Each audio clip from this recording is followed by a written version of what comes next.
Indian Super League football IL Kerala ব্লাস্টার্সকে 2-1 গোলে হারিয়েছে ওড়িশা। ম্যাচের প্রথম থেকে দুই দল সমানে সমান খেলতে থাকে এবং নির্ধারিত 90 মিনিট যে সময়টুকু সেই সময়ে 1-1 গোলে ওড়িশা এবং কেরালা কেরালা সমানভাবে খেলে 1-1 গোলে নির্ধারিত 90 মিনিট শেষ করে।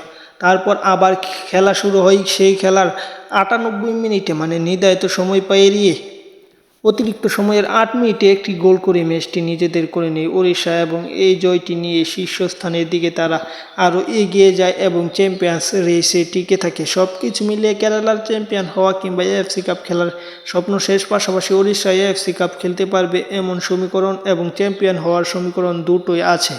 তাই ইন্ডিয়ান সুপার লিগ এবং ইন্ডিয়ান ফুটবলের ছোটো থেকে বড় সকল ইতিহাস জানাবো, তাই চ্যানেলটি সাবস্ক্রাইব করে রাখতে পারেন। এটা নতুন খবরই বলতে পারেন। ইন্ডিয়ার ফুটবলের নারী ফুটবল, পুরুষ ফুটবলের ছোট্ট থেকে বড় যা ইতিহাস আছে সব পাবেন এই চ্যানেল, তাই চ্যানেল সাবস্ক্রাইব করে রাখুন।